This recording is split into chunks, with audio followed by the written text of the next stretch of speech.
Tô Pode passar. pondo. Beleza. Joia. Então, oficialmente, Thiago, queria agradecer por aceitar aí nosso convite. Está fechando aí nossa série de seminários do primeiro semestre de 2022. É um prazer receber, então, Thiago Cavalcanti, professor de economia na Universidade de Cambridge e também part-time na nossa vizinha IESP. Vai apresentar aí um paper novo, pelo jeito, eu já vi o segundo slide ali. Então, ótimo. Você tem como eu falei, você tem 1h30. Em geral, a gente intervém aí com perguntas, se não te incomodar, mas fica tranquilo para usar o tempo aí, se não precisar de um momento, não tem problema nenhum. Obrigado. Obrigado aí, Rafael. Obrigado, pessoal, pelo convite. É um prazer. Vou apresentar esse paper como vocês veem, bastante coautores, o Marco Bonomo, do INSPER, o Fernando Schertmann, do Banco Central, Amanda, que é aluna do doutorado da ESP, o Andrew, que é um aluno do doutorado de Cambridge, e o César, que é um coautor que a gente vem trabalhando faz um bom tempo. Consumer Loans, Heterogeneous Interest Rates and Inequality, tá? Meio preliminar mesmo, deixa eu ir passando aqui. César apresentou hoje na SD pela manhã pela primeira vez, e eu estou apresentando hoje pela primeira vez também. E realmente a gente não tem nem paper, tem assim algumas notas que a gente colocou junto. Mas eu acho, como eu falei para o Rafael no início, nunca é tão... Eu acho que é sempre melhor apresentar algo novo, né, que a gente esteja fazendo e esteja empolgado, do que um trabalho já terminado. Então, assim, comentários e sugestões são super bem-vindas nesse momento do trabalho da gente, tá? Então, o que é que a gente faz, né? Ou seja, a primeira questão é que a questão de empréstimos, né? Empréstimos para consumidores é super importante para insurance, né? Para suavização do consumo e para insurance, né? E, portanto, para bem-estar. E eu acho que existia um pouco, talvez, não tanta informação de como, pelo menos do ponto de vista macro, existia mais entre os economistas de desenvolvimento econômico, mais um conhecimento mais profundo do mercado de trabalho, no mercado de crédito nos países em desenvolvimento, mas muito pouco nos modelos macros ou entre os economistas macro, tá? A gente tem um paper com o Joe Cabosky e o Bruno Martins, em que a gente faz algo parecido na parte de dados, mas, claro, um é para indivíduos e outro é para as empresas. E a gente mostra, por exemplo, que para o lado das empresas existe uma dispersão muito grande de custo financeiro das empresas, né? E é muito difícil você explicar essa dispersão de custo financeiro das empresas pelas taxas de default observadas nos dados, né? Tudo bem, são ex post taxas de default, mas é quase que impossível a gente explicar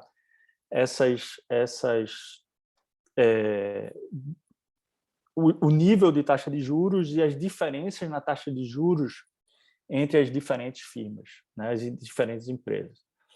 E o que a gente tenta fazer é fazer um pouco mais, um pouco da mesma coisa que a gente fez para o lado das empresas, para o lado dos indivíduos, usando os dados do Brasil, né? Então, a gente vai documentar alguns fatos relacionados com consumer loans, e a maioria unsecured consumer loans, né? A gente não vai falar nem de mortgage, nem de veículo, tá? A gente vai falar basicamente de unsecured consumer loans, tá?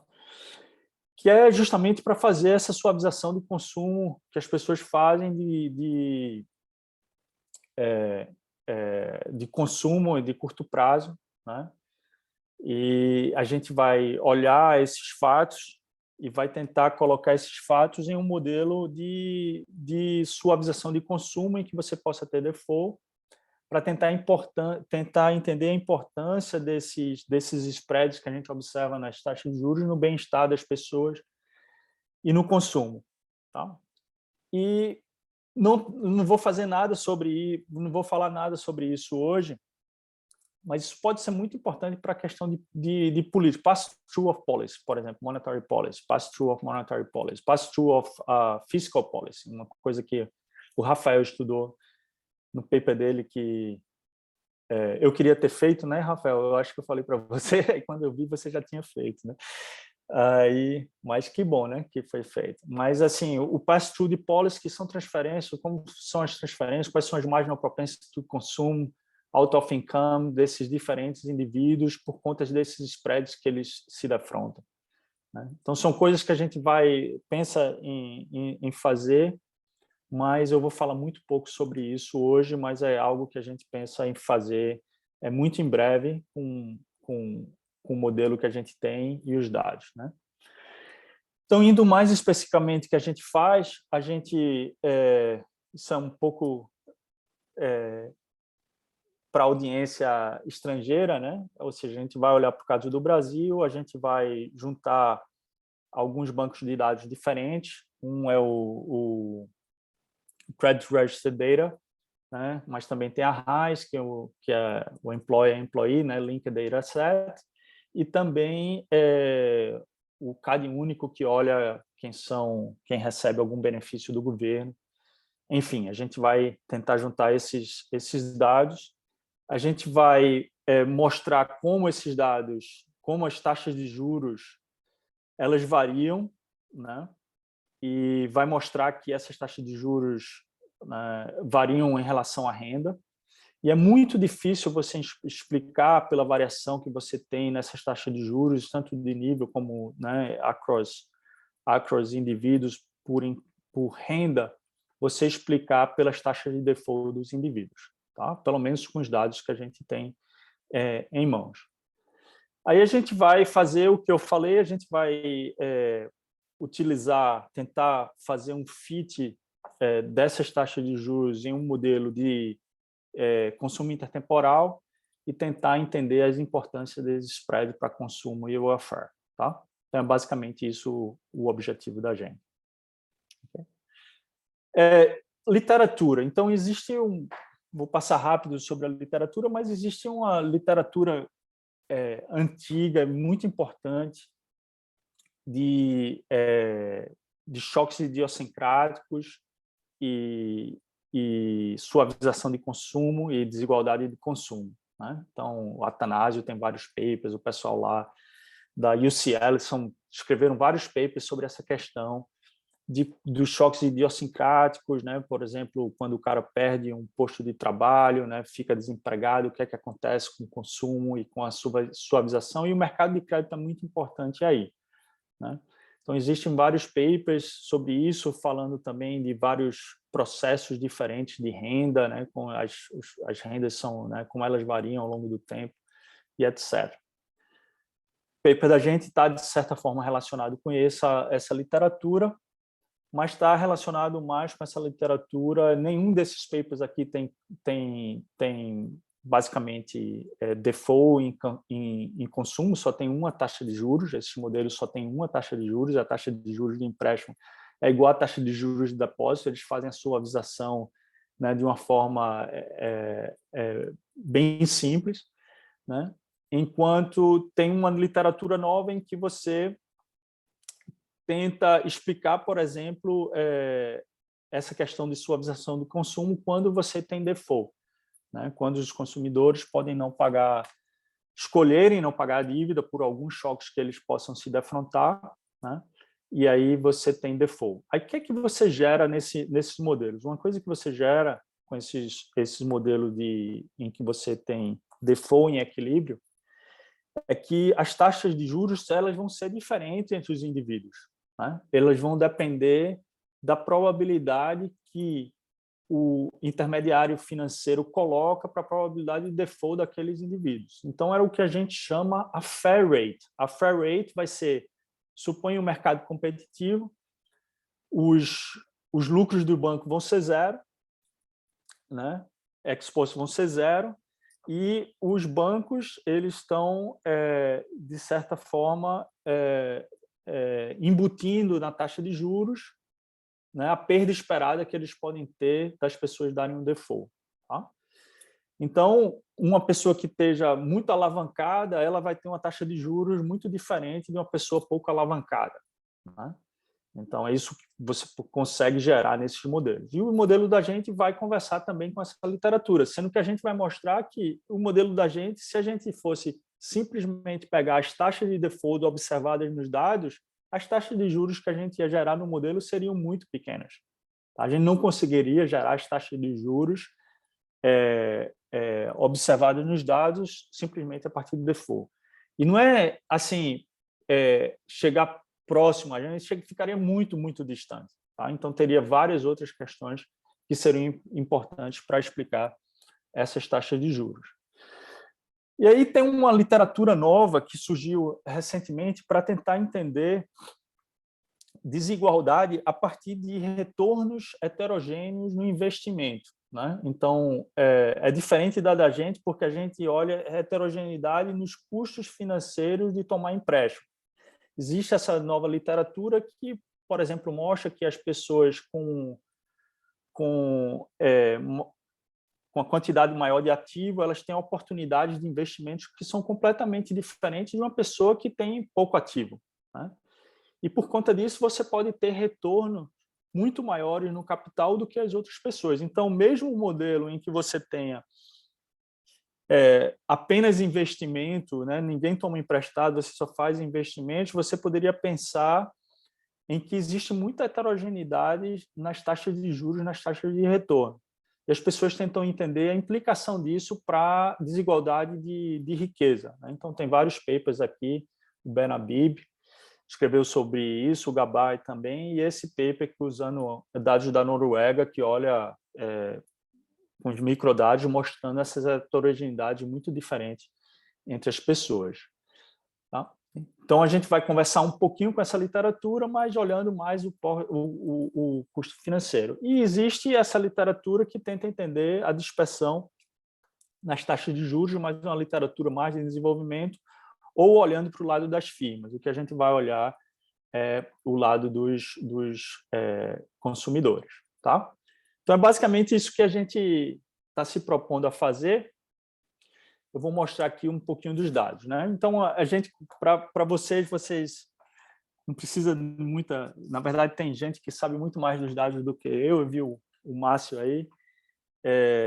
Mas a gente tem o que a gente usa, o Credit Register Data, né, do Banco Central, e a gente olha o empréstimo para o consumidor. Tá? Então, a gente, de certa forma, tem acesso ao universo de todas as operações de crédito para os consumidores.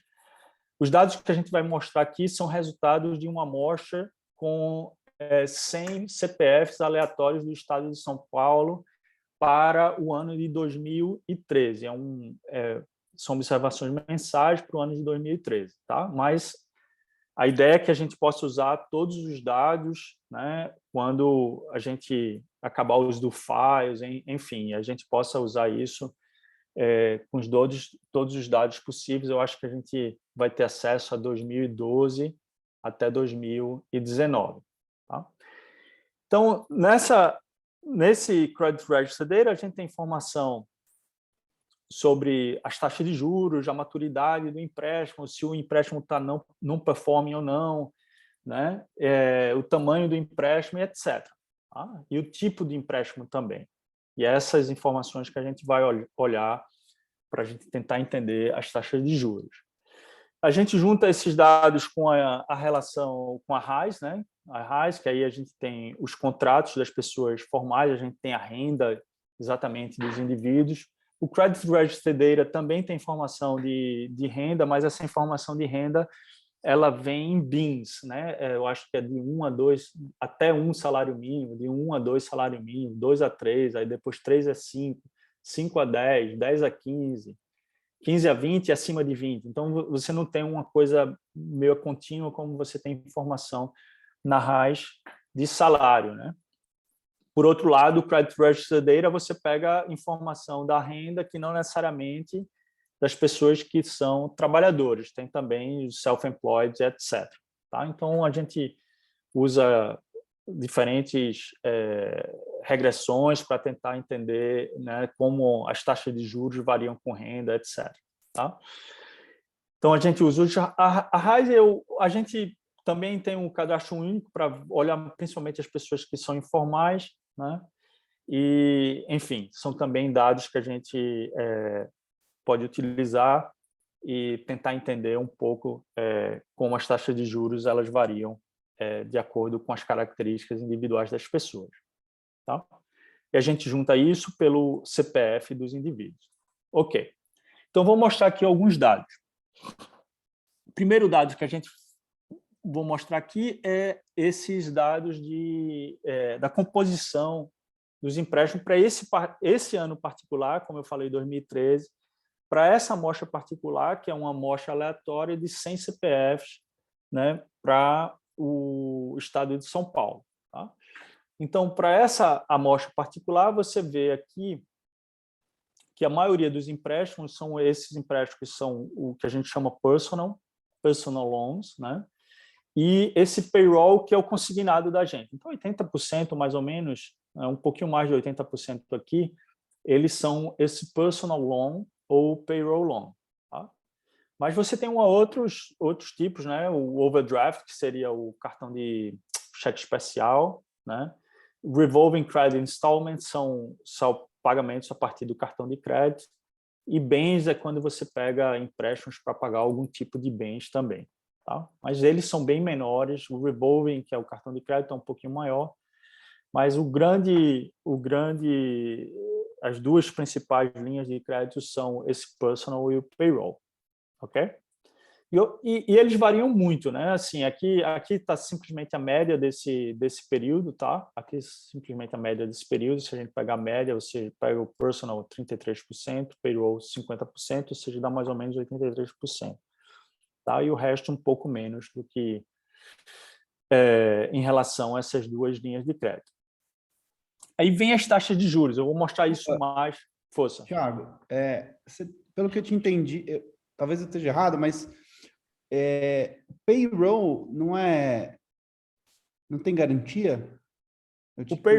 O payroll tem a garantia de que você tem que pagar na folha, né? Você paga na folha, mas se você perder o emprego, né? Ou se você mudar ou pegar um emprego no setor informal, você não tem aquela garantia, né, automática que você tinha em relação. Então, o consignado é assim: desde que o meu salário caia no banco, automaticamente ele vai para pagar.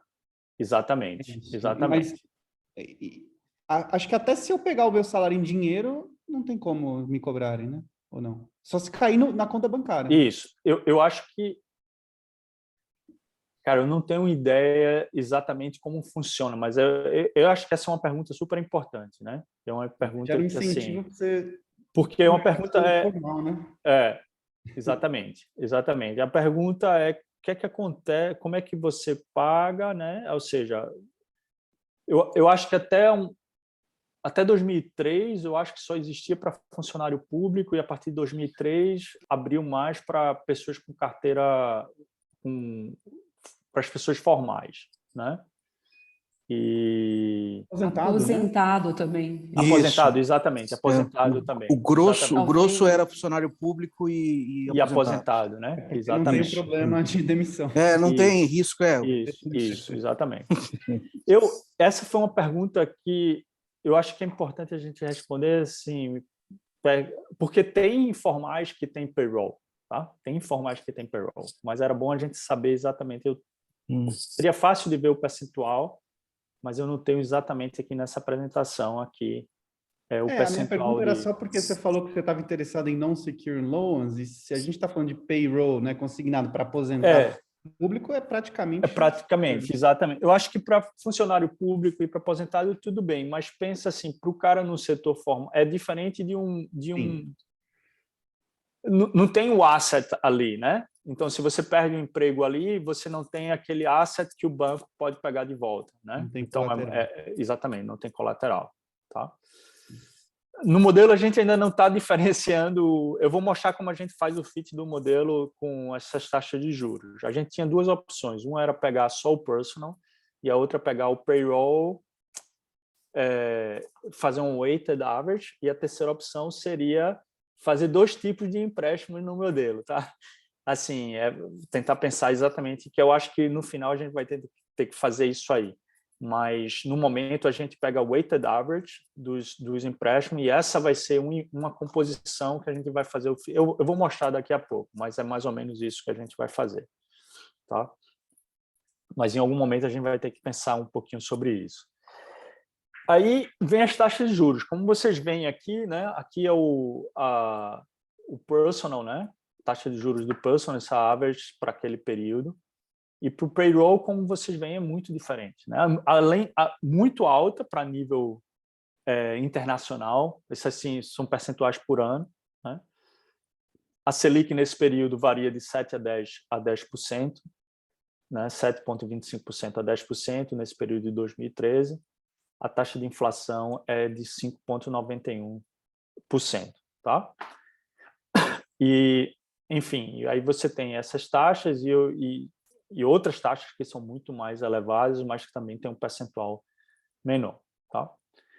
Aqui são a mesma coisa, só ao longo do tempo, são as taxas de juros para o diferente tipo. Aqui seria essa aqui, o diamante aqui seria o consignado, né?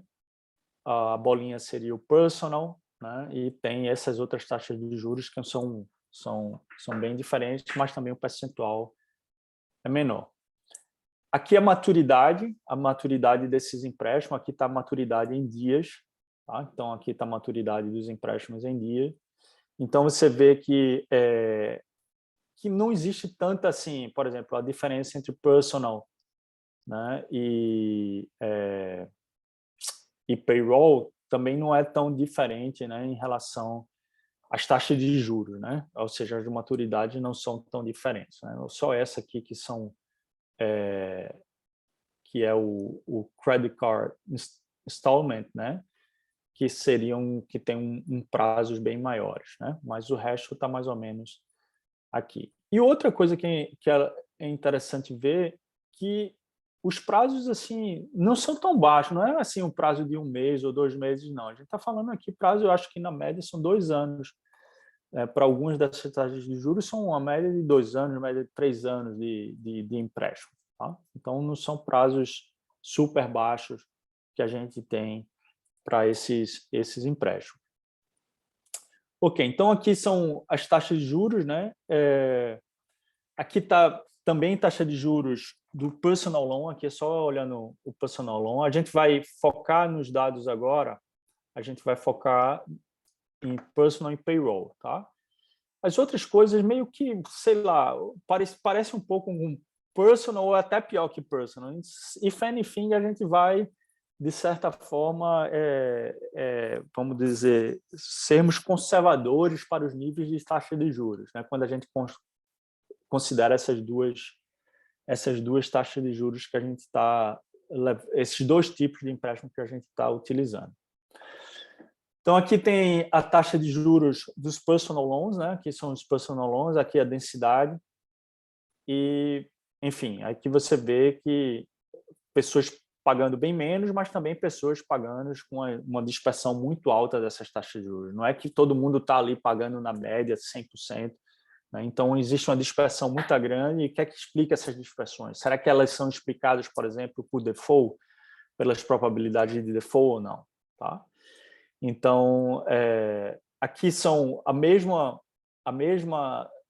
densidade, mas olhando para rendas, né, de diferentes. Aqui são rendas até 2 salários mínimos, né?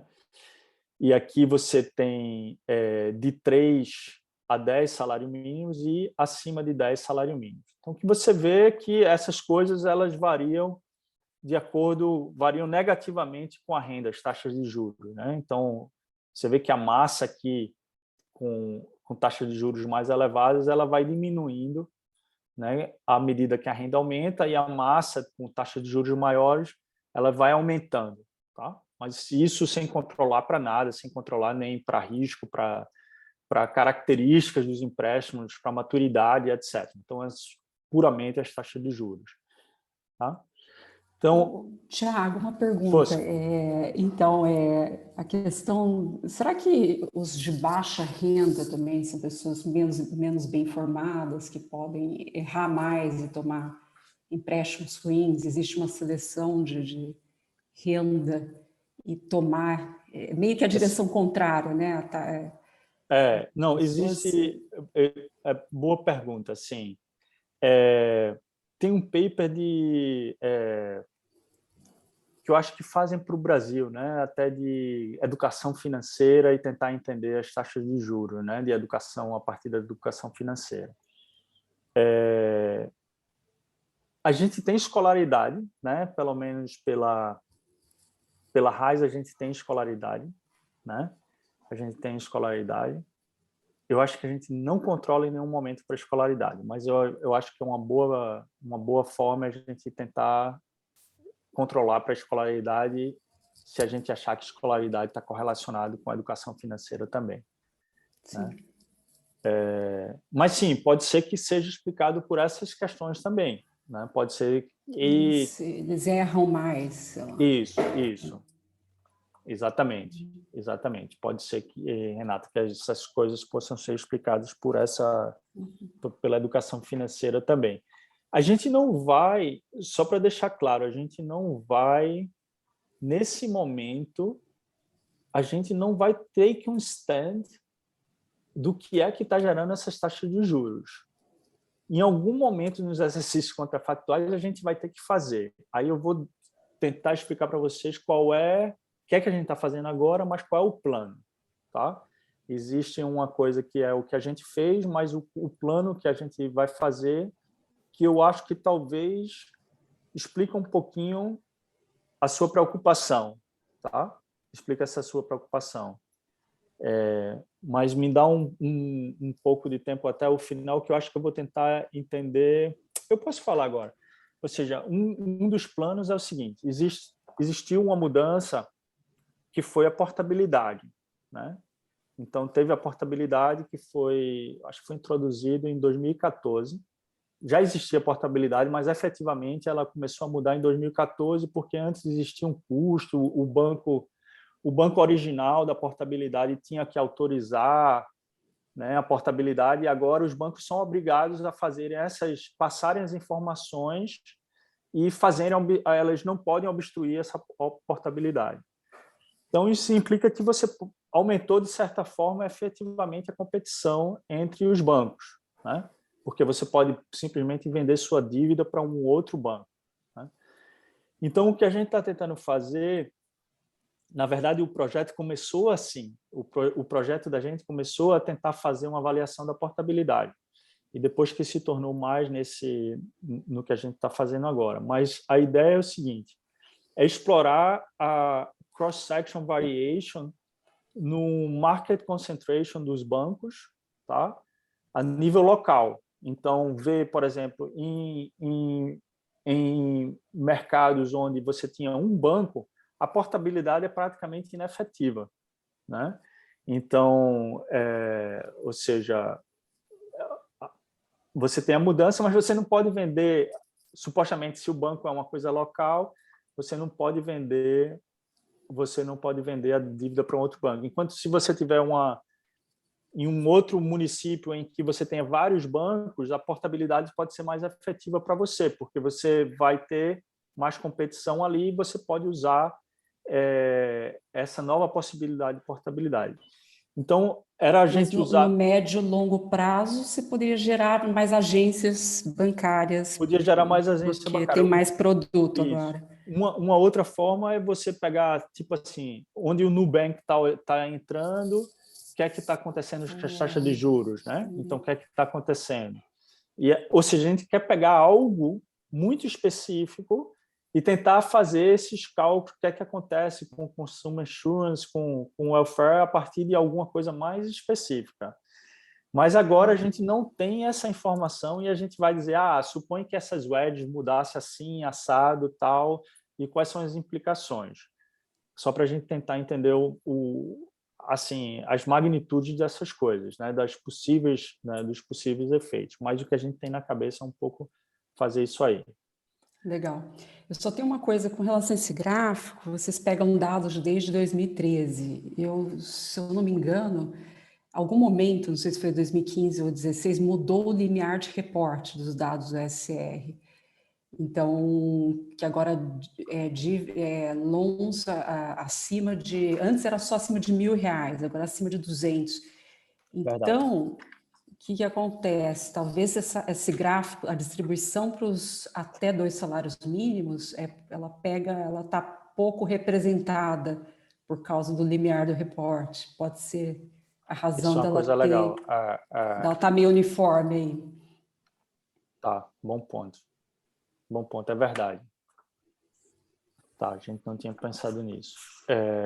E a partir de 2015 tem tudo, é isso que você... A partir de R$200, eu estou né? tentando pegar minhas notas aqui, que eu estou, na verdade, num projeto com Gabriel Garber, né, olhando também para consumer loans, na verdade, de desemprego, choque no mercado de trabalho e consumer loans, ou consumer credit, e a gente... E a gente olha depois do limiar ter mudado para baixo. Entendi. Tá, tá joia. Eu vou... Na verdade, a gente não precisa nem pegar esse 2013, a gente pode pegar a partir de 2015. Isso que eu pensei, se tinha alguma razão disso. Não, não tem não. Só foi o fato de ter os dados mesmo. Exato. Mas a gente pode pegar ele. Obrigado. Vou anotar, tá anotado aqui. E também a questão da educação financeira, né? Tá. Pronto. Aí a gente faz a mesma coisa para...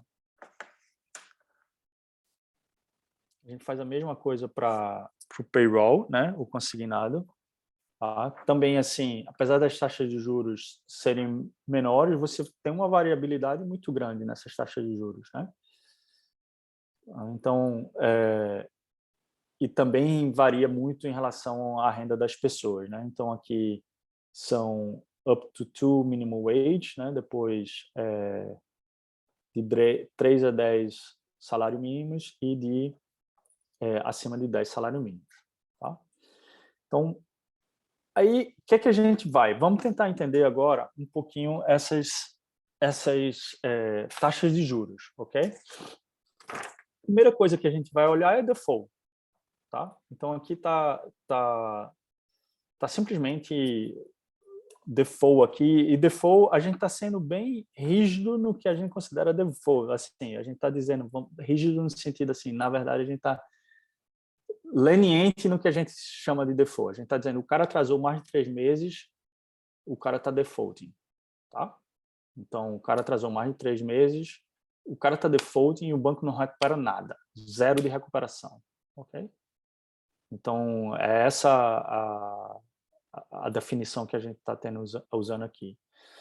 Aí você vê que, de fato, as taxas de default ela varia com a renda, que de 1 a 2 salário mínimo você tem uma taxa de default que chega a quase 10%, né? Acima de 20 salário mínimo você tem em torno de 4%, quase a mesma, aqui é menor, né? De 10 a 20 salários mínimos, né? E você vê que existe, tirando essa aqui, que é talvez o outlier, as coisas meio que parecem não varia com a renda, né? Mas não são taxas absurdas para você explicar default, né? Se você fizer um back of envelope calculation, que a gente vai fazer o que a gente chama fair rate, e a diferença entre as taxas de juros observadas, você vai ter uma wedge que é muito grande, tá? É muito grande. E essas wedges elas vão variar. A gente vai olhar sobre isso. E aqui é o payroll. Payroll, você vê que primeiro os níveis são bem menores, né? Então, eu acho que o Rafael tocou um pouquinho nesse ponto, que essas coisas são quase, tem mais secure loan, parece mais secure loan do que o personal loan, mas existe também default, né? Existe também default e varia também em relação à renda, né? Varia também em relação à renda. Okay. Tá, aí aqui a gente vai fazer, primeiro tentar explicar como essas coisas variam mais em relação à renda, que é algo que a gente vai pegar. A gente também tem a formalidade, a gente tem gender também aqui, female, as mulheres controlando para tudo, as mulheres pagam taxas de juros maiores, né? E idade, e tamanho do empréstimo também, e maturidade, tá? E a gente tem também o risco at origination do empréstimo, né? O que o banco diz dos risk origination daquele empréstimo. Então, sei lá, AA, A, B, C, D, vai até H, a gente tem esses risk assessment dos bancos. Tá? Então, o que é que você vê? Você vê aqui a variável dependente é a taxa de juros, né? Aqui você vê tem a constante, você vê que tem, né, são taxas de juros super elevadas, variam com a renda, a gente controle de efeito fixo de tempo, né, de município com tempo, e também controle de risco, né? Então, vários controles de efeito fixos aqui, e acho que isso para mim foi surpreendente, não sei se para vocês são, é a estabilidade desses coeficientes da renda em relação a essas taxas de juros, né? Então, é quase uma estabilidade, tirando esse caso que é no income, porque no income, eu acho que minha intuição é que no income é meio difícil, assim, pode ser um cara que seja rico, então não sei como é que é, mas tirando essas coisas aqui, parece ser quase uma coisa monotônica em relação à renda, tá? Quase monotônica em relação à renda, e a parte que está fora é mais de 20 salários mínimos, tá? E aqui com um monte desses controles aqui. Então, é quase monotônica, isso explicando também para os controles de risco que a gente tenha também, né, que os bancos dão em relação a cada um desses empréstimos. Então, para mim, foi algo meio que surpreendente quando a gente fez isso aqui. Tá? E as diferenças são elevadíssimas, né? A diferença entre uma pessoa que ganha mais de um salário mínimo e outra pessoa que ganha, por exemplo, 1 a 2 salários mínimos, uma taxa de juros de 30%. Né? Então, a taxa de juros de 30% nesses personal loan. Tiago, então, falando assim, bom, você tem aí time dummies, pega vamos dizer assim, o custo o custo do crédito. Taxa de juros, exatamente, a taxa de juros Selic. Sei lá, Selic, E aí, a renda, né, a renda não, você está com esse risk control, que eu não sei o que é, mas se for tipo um credit rating, alguma coisa assim. Isso, o credit rating do indivíduo. Então, se isso capturar bem o risco, né, não deveria ter praticamente efeito da renda, não é isso? É isso que você está dizendo, né? É assim, o que eu estou dizendo é assim, Rafael, que existe uma explicação da renda além do risco. Ok. Né? Além do risco, exatamente. Existe uma explicação da renda que vai além do risco. Ou alguma coisa correlacionada com renda, né? A gente não sabe o que é. Isso, exatamente. Alguma coisa correlacionada com a renda. E a gente vai tentar fazer isso de outra forma também. Tá? Essa é uma forma. Aí a gente fez a mesma coisa para o payroll. As payrolls, as taxas de juros são bem, as dispersões são menores, né? O payroll, as dispersões são menores, mas ainda são 2 pontos percentuais de 20 e poucos %. Então, não são trivialmente, né? Não são coisas triviais, mas as taxas de juros são também monotonicamente em relação à renda, uma vez controlando para todos esses efeitos. Tá? Okay. Desculpa, Thiago, eu não entendo muito da área assim, né, finanças ou macro, mas nesse sentido de que tudo bem, tem um componente macro importante nessa determinado de forma geral, que vocês falam em risco, e tem uma heterogeneidade, é como se o salário fosse uma estatística suficiente para os bancos. Os bancos Isso, ninguém faz renovação cadastral todo ano, e ninguém faz, né? A gente sabe disso, então ninguém sabe os controles lá embaixo, e a questão da localização importa muito pouco, né? Então, o salário acaba captando toda a variação que possa ter. Isso. A gente no cadastro dos bancos. A gente coloca também renda, a gente faz essas regressões também, eu não vou mostrar, mas a gente faz com a RAIS e com a renda lá do cadastro único também, e as coisas bem parecidas também, né? Em termos de estabilidade dessas relações em relação com a renda, né? E tem também em relação à idade também, né? Tem alguma relação com a idade também, né? Que é algo que a gente tem. Dá para pensar em várias histórias, né? Dá para pensar, por exemplo, quem ganha, se tiver assortative mating no mercado, quem ganha mais tem um parceiro que ganha mais também. Então, se ele perder o emprego, o outro cara segura. Então, seria um outro insurance que não está entrando em risk control, provavelmente, né? Porque Eu fiz uma coisa assim, Renata, bem parecida, assim, bem sem nenhuma identificação, sem nada, tal, do que você estava falando do seu projeto. Eu não vou fazer, não se preocupe não, mas eu só... A gente viu, quando a gente dava o choque do emprego, quando o cara perdia, que é super interessante. Eu mostrei para César, cara, olha para cá, a taxa de juros do cara cai e o cara pega mais empréstimo, né? Não, a taxa de juros cai e o cara reduz a dívida dele, né? Parece ser, assim, no modelo de consumption insurance, quando você perde emprego, sei lá, se a gente fosse escrever no papel, botasse o choque, a maioria das pessoas iam dizer que era o inverso, né? Exato. Mas aí eu acho que tem o severance payment que o cara recebe, e aí isso facilita o cara, né? Enfim, é uma forma que o cara faz, né? Mas é super interessante. O projeto que você está fazendo, eu acho que é super interessante. Então, a gente não tem taxa de juros, não tem história, né? A história por trás e via taxa de juros e tal, mas não sabe o tipo do crédito que está sendo oferecido ou não. Mas está em linha com o que a Joana Naritomi e o François Gerard encontram no paper deles, que o consumo tem um spike. Um spike, isso. Exato. E depois ele só vai reduzir o consumo, né? O choque do desemprego só vai reduzir o consumo no longo prazo, depois da expiração do benefício do desemprego, né? Mas o que eu acho legal é esse movimento nas taxas de juros. E a gente tem essa coisa da dívida, então ele usa para consumir ou para pagar a dívida. E aí a gente está, obviamente, tentando entender, e qualquer uma, viu? E eu acho que essa taxa de juros... Payroll, non-payroll, auto... Eu acho que o movimento da taxa de juros é muito legal, que é como se o cara fosse, não, eu vou lá no banco para renegociar esse negócio que eu estou ferrado aqui. O banco está...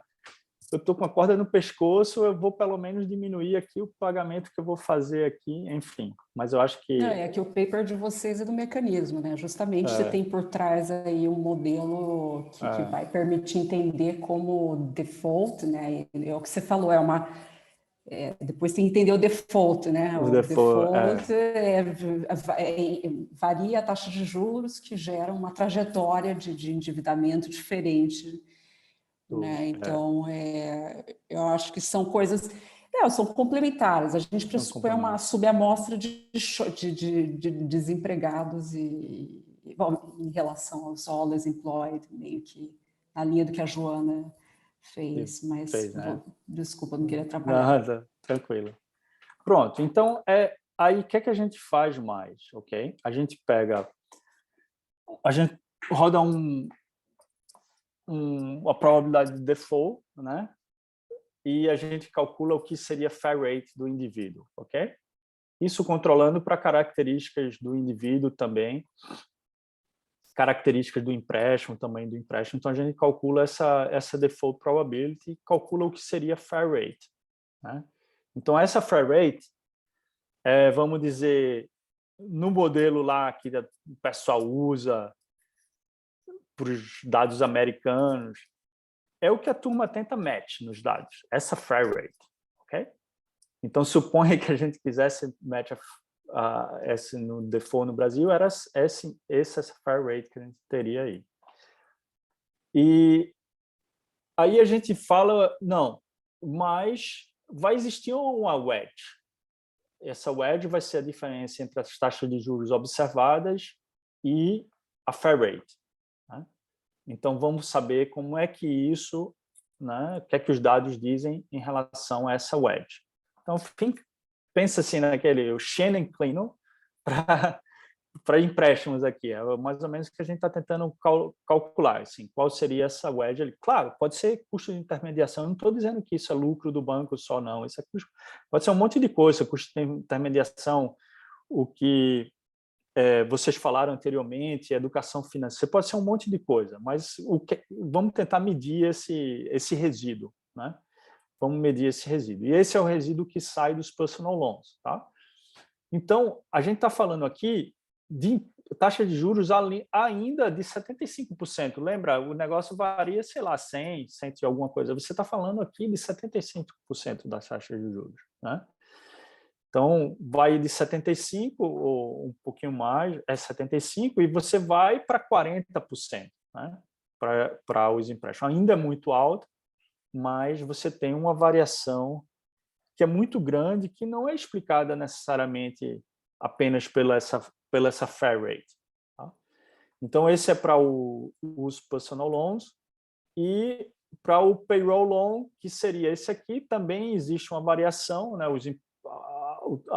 O empréstimo é maior, mas você ainda tem algumas variações em torno de 3% em relação, pontos percentuais em relação, de acordo com mudanças na renda aqui. Tá? E a outra coisa, lembra, um percentual é explicado muito pouco, porque o payroll, a taxa de default do payroll é muito baixa. Então, é muito pouco explicado das taxas de juros, né? Explicado pela fair rate. Fair rate explica, a gente tinha média, sei lá, de 28% a 30%, né? E aqui você está em 17%, 18%. Tá? Então, existem fatores, além de default, que é muito difícil você explicar essas taxas de juros. Tá? Então, esse é talvez um punchline que saia aí dos dados. Tá? Pronto, então, taking stocks dos dados. High and dispersed interest rate spreads. Né? Negative related to income. E uma wedge absurda, do ponto de vista assim, muito alta, né? Que não é explicado por default. Tá? Então, esse é o que sai dos fatos do consumer loan, estudantes de consumer loan no Brasil, pelo menos para essa amostra de 100 CPF aleatórios no estado de São Paulo, que a gente pretende expandir essa amostra. Tá? Ok, então essa parte empírica. Então, o que a gente vai fazer? A gente vai pegar o modelo mais simples de consumer default, né? E vai tentar jogar algumas dessas wedges e tentar entender as implicações dessa wedge para a consumption welfare das pessoas. Okay? Então, o que é um modelo? O modelo é um modelo de life cycle. Tá? O modelo é life cycle. A gente tem os indivíduos vivem até 65 e depois tem a aposentadoria, né? Vivem até 75 anos. Tá? A gente usa intervalos, cada ano é um ano. Tá? Os indivíduos podem trabalhar em 2 setores, mas eles não escolhem, isso é a partir de choques idiosincráticos. Né? Pode trabalhar tanto no setor formal como no setor informal. Tá? Então, existe uma probabilidade de transição do setor formal para o informal. Né? E em cada setor que você trabalha, você tem, né, você pode estar em um decil de renda. Existe uma probabilidade, within sector também, de você transitar entre um decil de renda, né, entre os decils de renda que você tem. Tá? E aí a gente tem essa cadeia de Markov, que você dá as transições não só between sector, but within sector também. Os indivíduos, eles têm, além dos choques idiosincráticos de renda, isso é comum nos modelos de default, eles têm um choque na renda, que é o que gera default, que é mais ou menos, são choques que, por exemplo, nos Estados Unidos é muito o health shock, né? Mas pode ser divórcio, pode ser algum disability, alguma coisa em que você possa gerar, sem esses choques, você tem muito pouco default em equilíbrio. Então, você tem esse choque que vem IID para os indivíduos, né? E eles sofrem esses choques, tá? E a partir desses choques e também dos ativos que eles têm, da renda que eles têm, eles podem escolher ter default ou não, tá?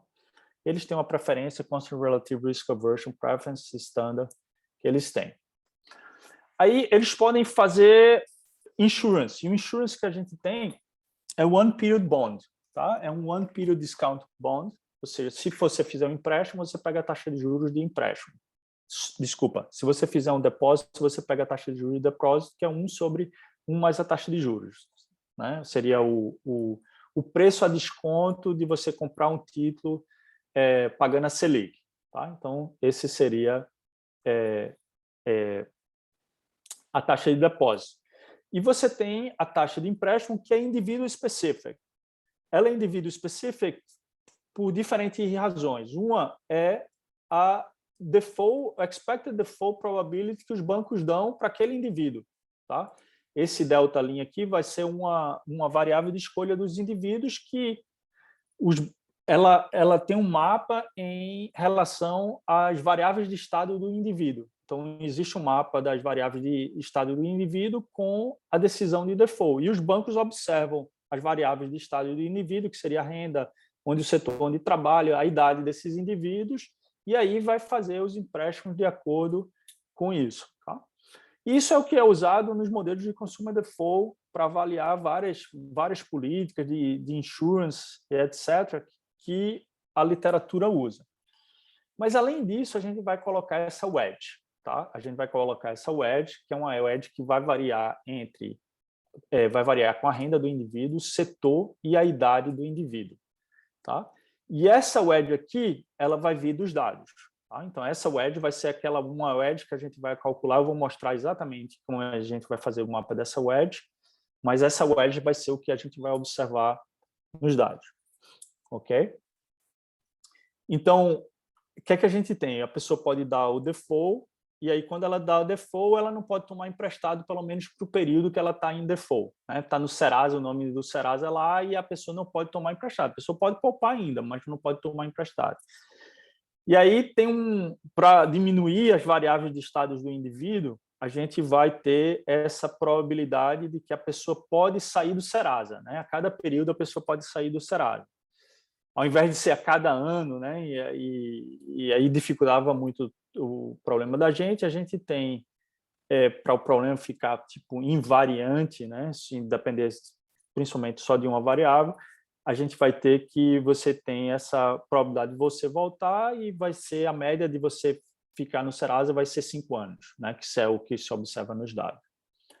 Existe o utility loss, de você dar o default, pensa numa coisa de reputação, e você tem algum custo de você dar o default que vai ser proporcional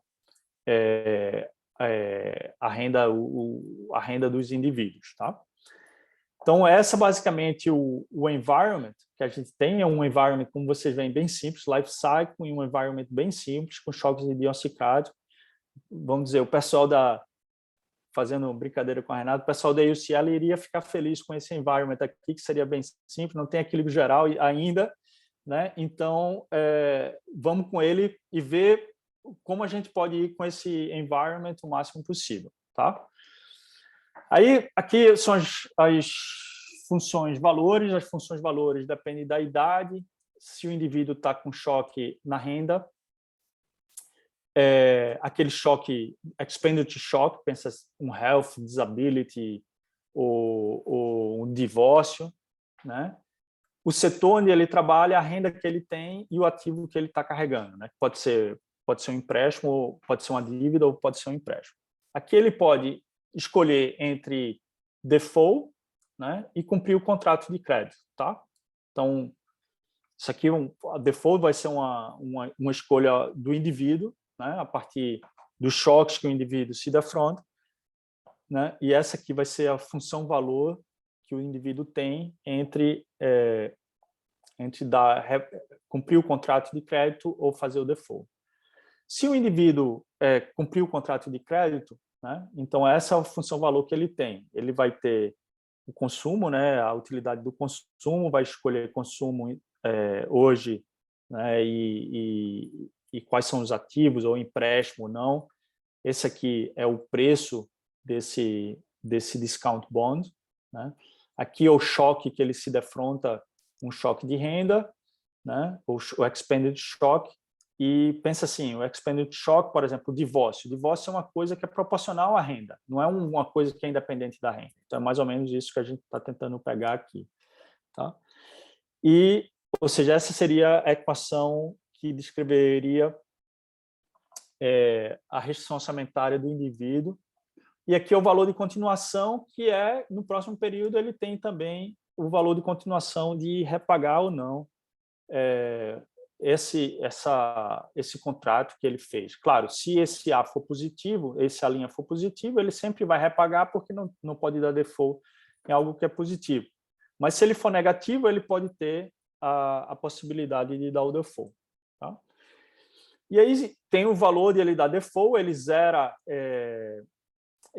a dívida dele, né? O zero a dívida dele, aqui devia estar zerada aqui a dívida dele no início, tá? Desculpa, aqui, no momento de você dar o default, e aqui você tem o valor de continuação, o custo de reputação, e aqui você tem a probabilidade de você permanecer em default e a probabilidade de você, de permanecer no Serasa e sair do Serasa, tá? E de valores descontados, aqui são os choques que você se defronta, né? Os choques de renda, né? E, enfim, continua em default, né? Nesse caso aqui, e ou sai do Serasa, e aqui você tem, como vocês veem, a restrição do cara, que antes não existia aqui, esse A poderia ser negativo, ele deixa de ser possível tomar emprestado aqui. Então, você fica com esses indivíduos que ficam sem acesso ao mercado de crédito quando eles dão default. Tá? E é esse o modelo, tá? Esse é o modelo aí do life cycle da gente, em que a gente vai tentar entender esses efeitos. Então, o que é que a gente faz? A gente faz um método de momentos, né, para tentar calibrar alguns dos parâmetros. Não são muitos parâmetros, não. Se a gente olha esse modelo, é um modelo super simples. A gente tem o life cycle, 75 anos, tem um sigma que a gente assume igual a 2, que é o coeficiente de Conservative Risk Aversion. O discount a gente faz para que a gente mete o household debt em relação à renda, né? O household debt em relação à renda, tá?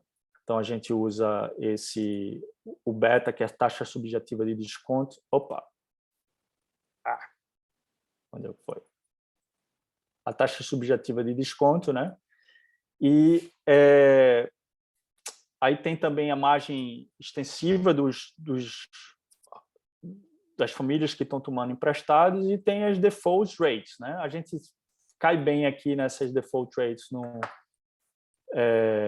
para as pessoas mais pobres, e para as pessoas da cauda superior está um pouquinho longe aqui, que a gente precisa melhorar, mas a gente trabalhou muito pouco em relação à calibração do modelo. Tá? Então, essa é mais ou menos os parâmetros que a gente tem. Né? Aí a gente tem esses momentos que a gente usa, né, essas probabilidades de exit default, que é o tempo que você fica na média de Serasa, e depois você fica praticamente com esses parâmetros aqui, que são 4 parâmetros, que os momentos que a gente tenta fazer o matching lá. Tá? Então, a gente fez uma coisa bem para poder fazer uma apresentação, não tem nada fechado, mas é mais ou menos o que a gente tem. Aí, para o lado da renda, eu acho que é uma coisa legal que é importante falar.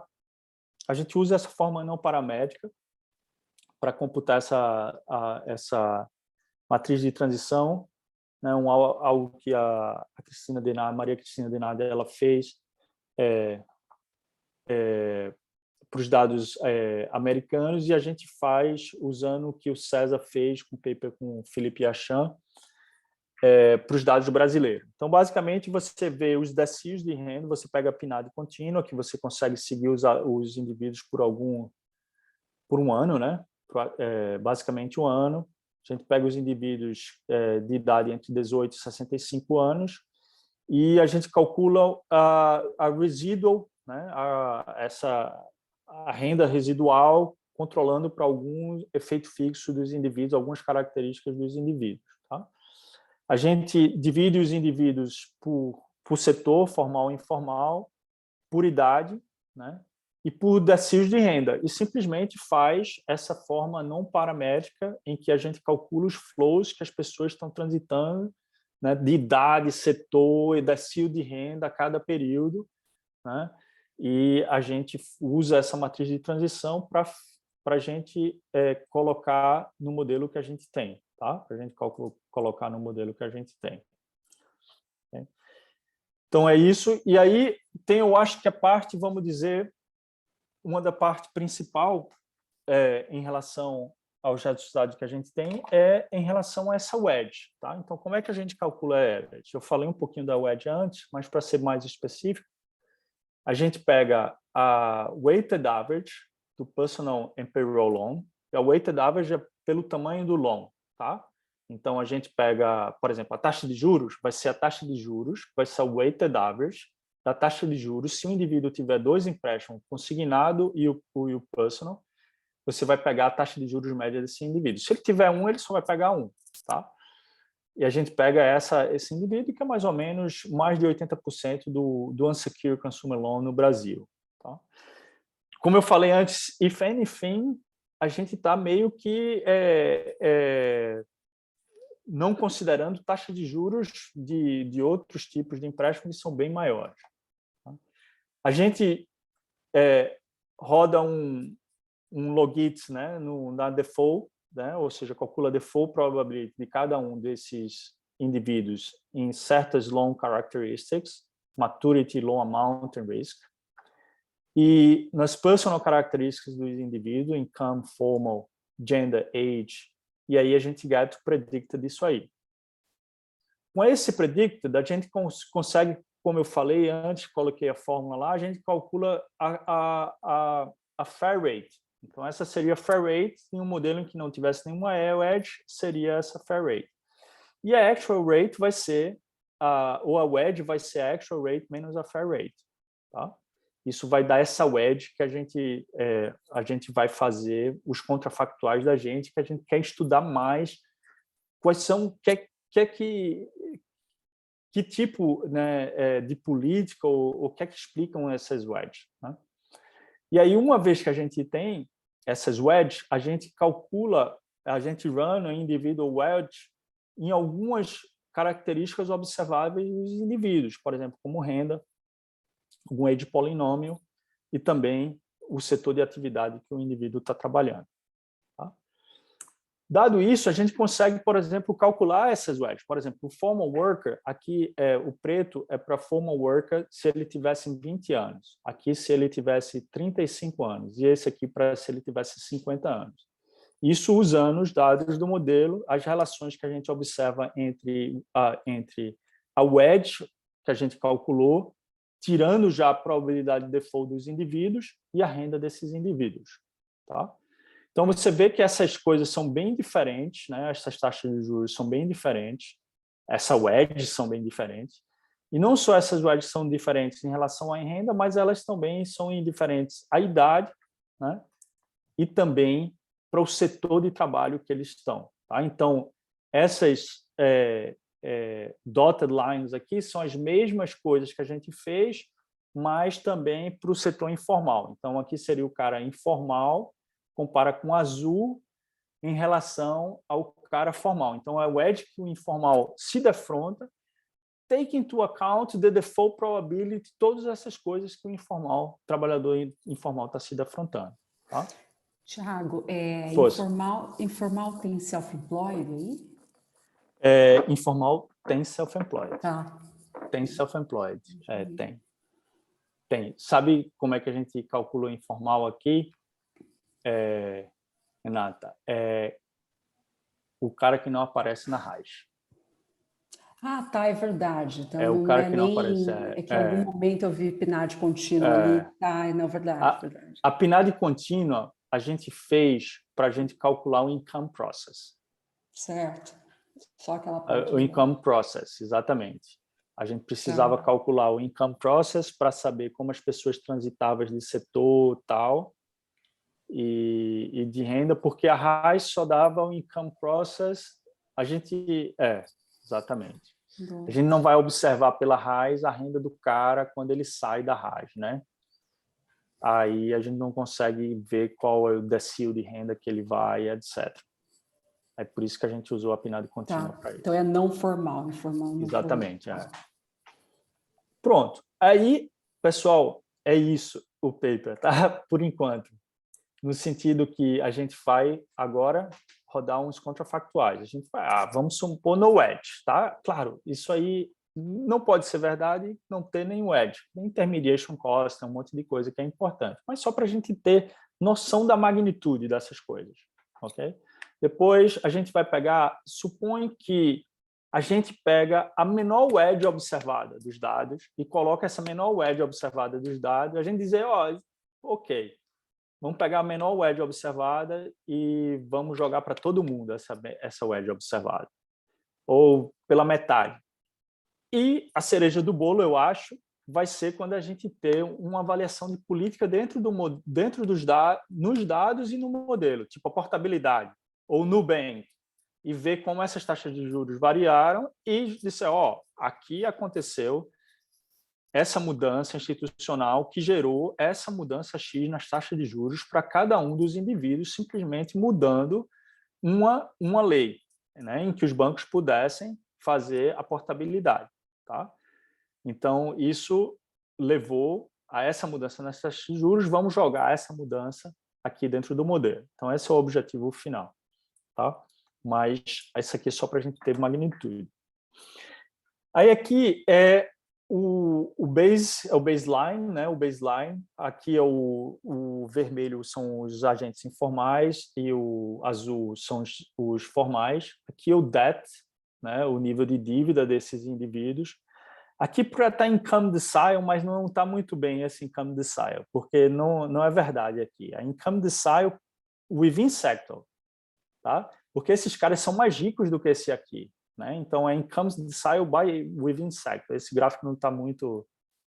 Eu descobri isso, na verdade, hoje de manhã, assim, quando eu... Mas, enfim, depois a gente tem que fazer esse gráfico direitinho, que seria por income decile. Esses caras são mais ricos do que esse aqui. Mas tem essas diferenças. E aqui é o contrafactual, só para a gente entender um mecanismo. Se a gente tirasse só essas wedges, deixasse só essas probabilidades de default, só a fair rate.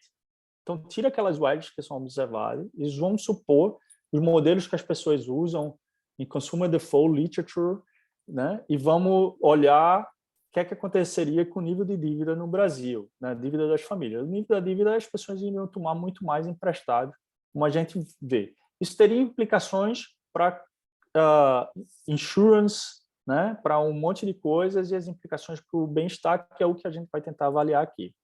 Okay? Aí aqui são os ganhos de bem-estar. Tá? O ganho de bem-estar aqui é em consumption equivalent, tá? Então é o permanent increase no salário, no consumo dos indivíduos, para ele estar indiferente entre quanto você teria que dar, né, para o indivíduo estar, ou nesse caso, quanto você teria que tirar, né, dos indivíduos estar no mesmo nível em que você não tenha nenhuma wedge, né? Então você vê que os efeitos, a magnitude aqui é de 14% de consumption equivalent por ano. Quem trabalha com welfare em macro, né, vai ver que esses números são gigantescos, né? Esses números são gigantescos. Pensa naquele modelo de Lucas, talvez, né? A gente sabe que aquele modelo de Lucas é complete markets, blá, blá, blá, mas você está falando 1/3 of 1%, né? Quando você eliminasse todo o business cycle fluctuation. né? 1/3 of 1%. Aqui a gente está falando de magnitude de 14%, para os formais, né, 4%, e para magnitudes também elevadas para as pessoas com rendas maiores aqui também. Então, isso seria o bem-estar para todos os indivíduos, usando a distribuição invariante, que você sai do modelo para calcular a medida das pessoas. E aqui a gente faz uma outra medida, que eu acho que é a medida mais correta. É assim, o cara nasce e vê duas economias. Uma economia com esses spreads, com o mercado de crédito, né, que eles observam no Brasil, e um mercado de crédito sem essas wedges. Tá? Quais são os ganhos de bem-estar desse indivíduo no beginning of life? O cara está com 20 anos, aí ele entra no mercado de trabalho e ele se defronta com esses dois tipos de mercado de crédito. E aí esses ganhos são ainda mais elevados do que o anterior. Né? Então, são ganhos, né, para renda inferior aqui, em torno de 20%, uma magnitude bem elevada. Né? Aí a gente faz o mesmo exercício usando a lowest wedge, ou seja, pegando o indivíduo que tem a lowest wedge, né?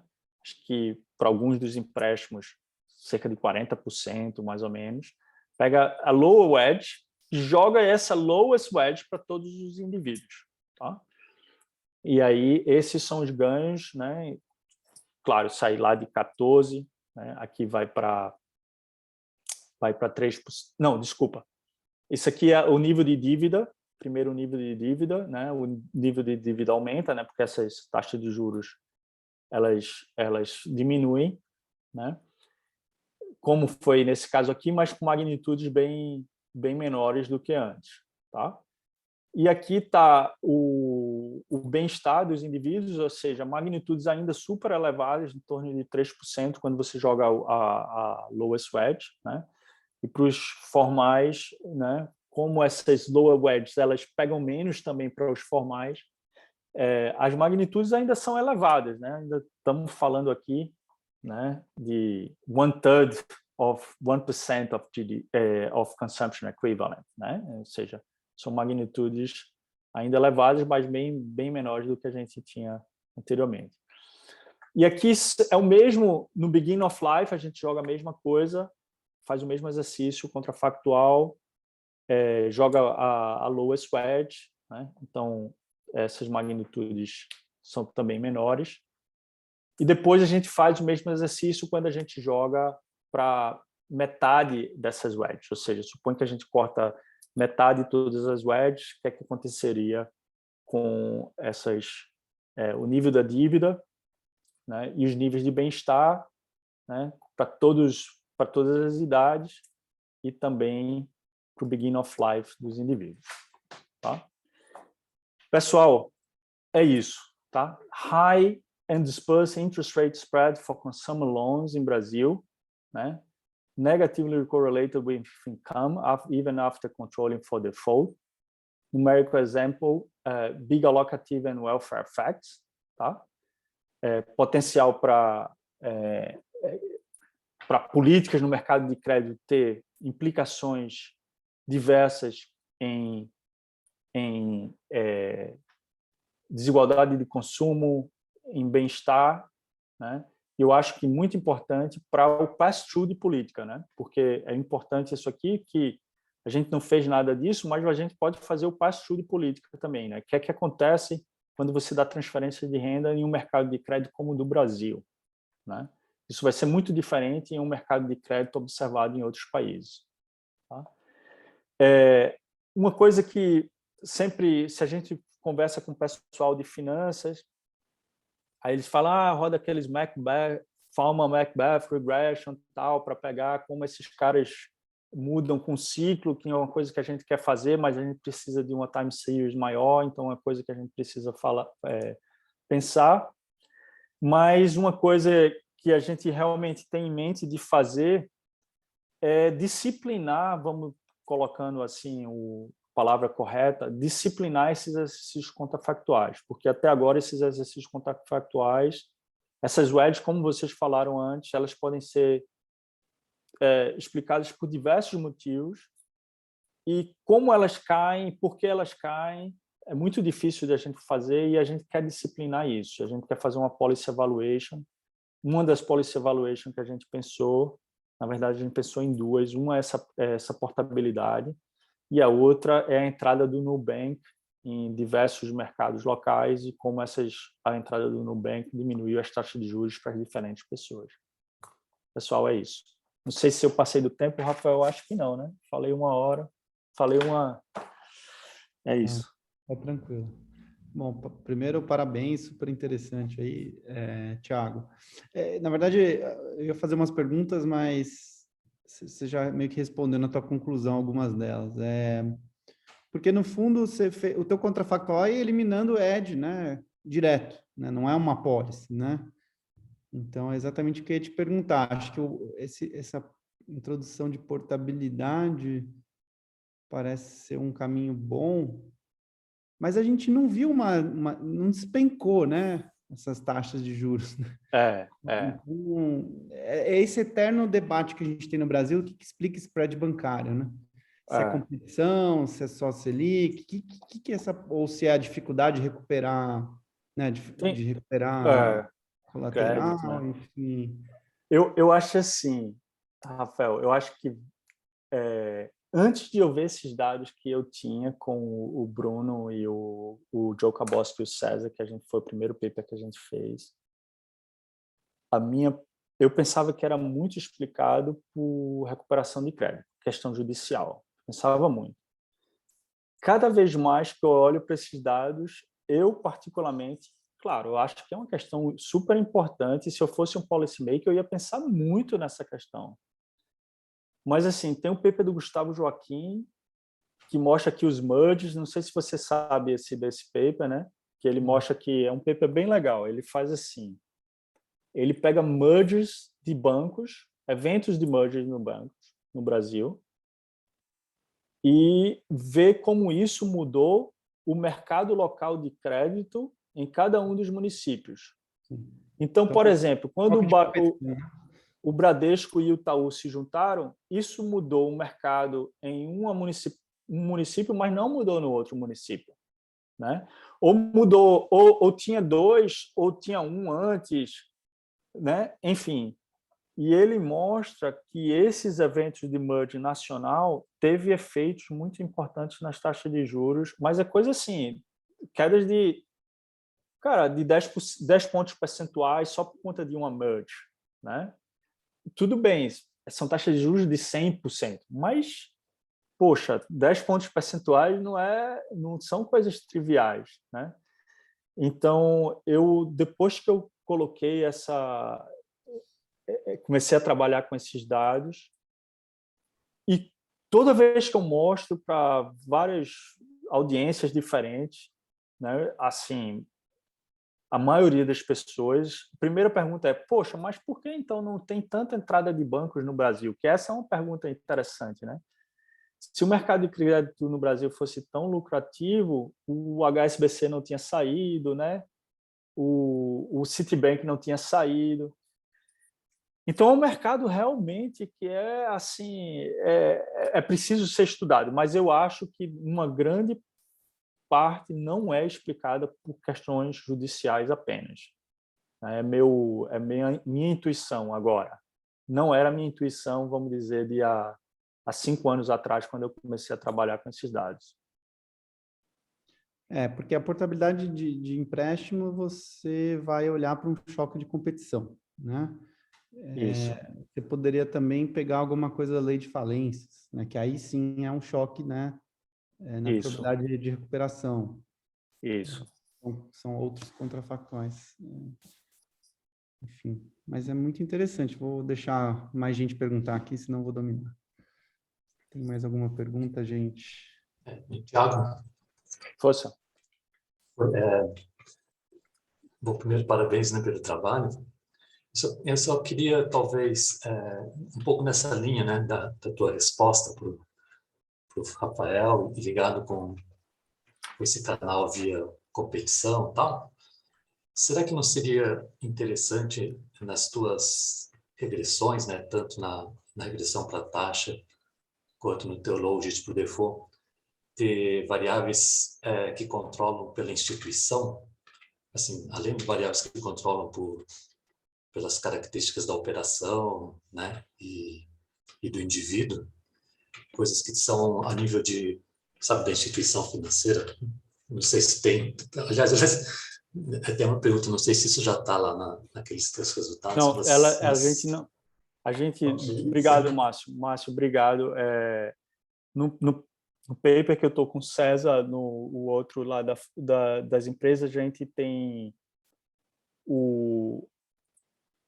a firma banco, né? Firma banco, e a gente calcula para efeito fixo de banco, e realmente ele explica assim, eu posso até pegar aqui, ele explica assim um percentual bem razoável, assim, tipo o R ao quadrado, quando introduz esse negócio, sai tipo de 40% para 55% dessas taxas de juros. Assim, claro, não explica tudo, mas assim, é um percentual super elevado quando a gente coloca. A gente não está com a informação da instituição financeira aqui, nessa amostra que a gente tem, mas a ideia é que quando a gente rodar os dados agregados, a gente possa usar essa informação de efeito fixo de banco. Tá? Obrigado.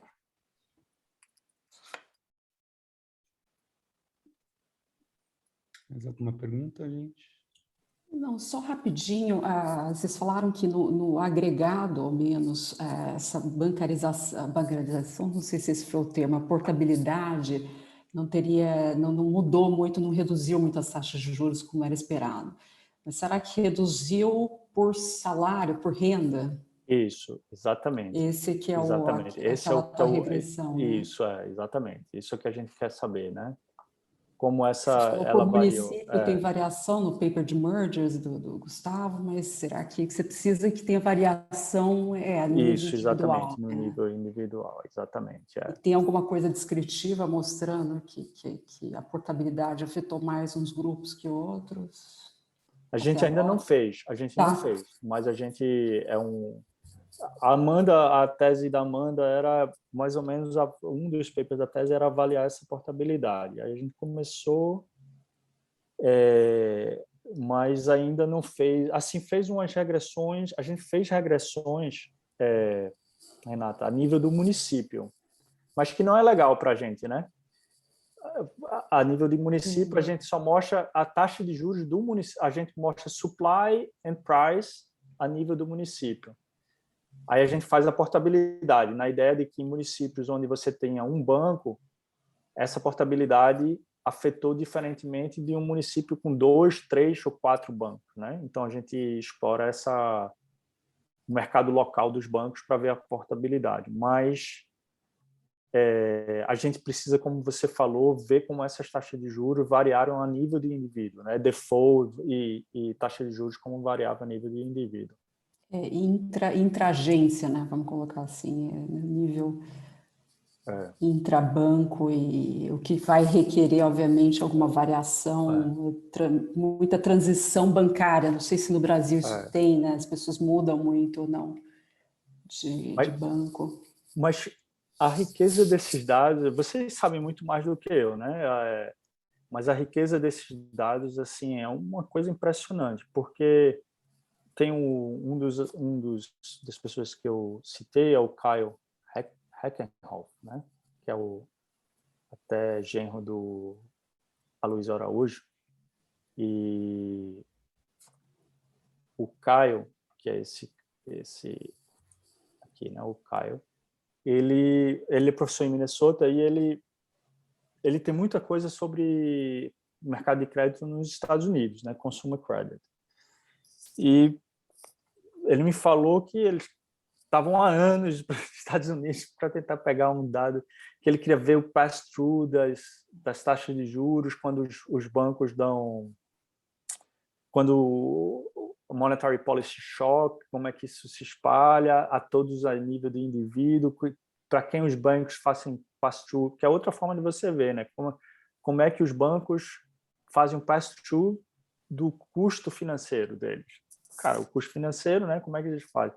faz para o high income, low income, fazem igualmente, fazem de uma forma heterogênea, né? E isso é super importante também para a política fiscal.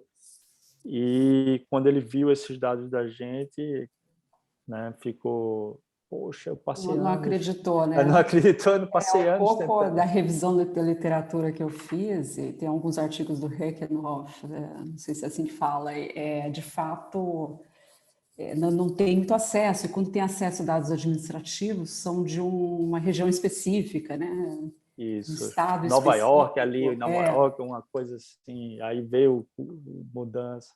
E engraçado dele, que ele tem esse paper, acho que vai estar saindo no JPE, que ele mostra que não existe dispersão de juros, que é uma coisa interessante. Aí, viu, Rafael, né, a questão de I.O. de bancos, né, que lá nos Estados Unidos ele mostra que não tem dispersão de juros quase. Eles fazem quase tudo em um bunch, em um ou duas, assim. Enquanto a gente é uma coisa totalmente ou seja, enfim, eu acho que tem Concentrada. Essa questão da conta salário ainda é muito, eu acho que a portabilidade deve ter ajudado muito, mas isso é muito mais forte aqui, eu imagino, do que lá. Eu não sei como é que é lá no setor privado. Você chega, o payroll manda você abrir a conta naquele banco, não é assim, né? Eu não sei. Então, aqui já começa, eu acho que é uma coisa que a gente também está tentando entender. E entender se automaticamente o indivíduo perde o emprego, o banco é avisado, o banco da conta salário é avisado disso aí. Né? Seria um dos mecanismos de por que a dívida cai tão rápido, né? Mas não parece ser esse o principal motivo. Pois é, vamos colocar a mão na massa aí, pessoal, para fazer várias vezes. Tá lento, mas... Só não dá para achar um negócio de environment aí, viu, Ari? Mas se a gente se esforçar, a gente vê alguma coisa aí. Com certeza. Bom te ver, Thiago. Bom te ver também, Ari. Legal. Pois em agosto eu estou por aí. Eu dou uma visita aí na USP. Falei com o Rafael maravilha. aí eu visito aí. Viu? Boa. Legal, obrigado, Thiago. pessoal. Obrigado a você e a gente se vê em agosto, então. Parabéns. Se Deus quiser. Valeu. Tá bom. Tchau, gente. Um abraço, Obrigada. pessoal. Tchau.